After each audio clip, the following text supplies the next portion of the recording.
la mort de notre ami, collègue Éric Denessé. Éric Denessé, ancien agent de renseignement français, patron du CF2R, et remarquable commentateur qui était une des figures les plus importantes pour parler notamment de la guerre économique menée par les États-Unis à la France, qui avait déjà été décrite bien sûr dans les mémoires de François Mitterrand, qui disait ils sont voraces les Américains, ils nous mènent une guerre secrète, une guerre sans mort en apparence, mais une guerre à mort néanmoins. Eh ben, Éric Denessé était le grand spécialiste de cela. Et il avait parlé de certaines dérives de la Macronie, laquelle Macronie est arrivée, comme la Sarkozy et la Hollandie d'ailleurs, au pouvoir via les services américains.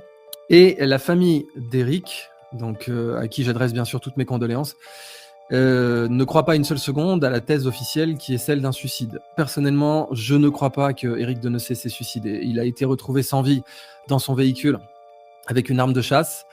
Et toutes les personnes qui lui ont parlé en dernier ont confirmé qu'il avait des plans, qu'il allait très bien. C'est d'autant plus louche que je vous rappelle qu'on est dans un contexte où 3 agents de la DGSI, donc le contre-espionnage, se sont suicidés dans les 5 derniers mois.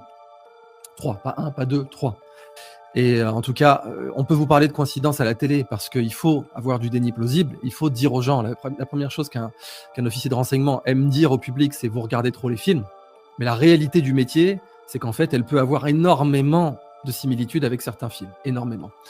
Donc d'un côté, la première chose qu'un homme ou une femme de métier vous dira, c'est vous regardez trop les films, James Bond, tout ça. Mais dans la vraie vie, dans les bureaux feutrés, ça vous dira clairement, il n'y a pas de coïncidence dans le métier du renseignement. Et là, vous avez quelqu'un qui avait déclaré que la Macronie était partie en sucette. Vous avez quelqu'un qui avait déclaré, qui avait documenté la guerre économique menée par les États-Unis à la France, qui était d'ailleurs ami avec Monsieur Pierucci, que j'espère inviter sur ma chaîne pour parler d'Éric Denessé en sa mémoire avec Caroline Galacteros. Et donc, Monsieur Pierucci, c'est le héros d'Alstom qui a été otage économique, qui a été enfermé avec des sicarios dans des prisons américaines pour faire pression sur Alstom pour que Alstom vende sa section turbine aux États-Unis, ce qui est complètement criminel.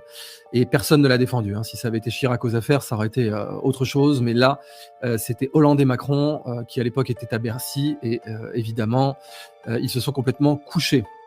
Donc dans un contexte où vous avez 3 agents de la DGSI qui se sont suicidés, en 5 mois seulement, pas en 5 ans, en 5 mois.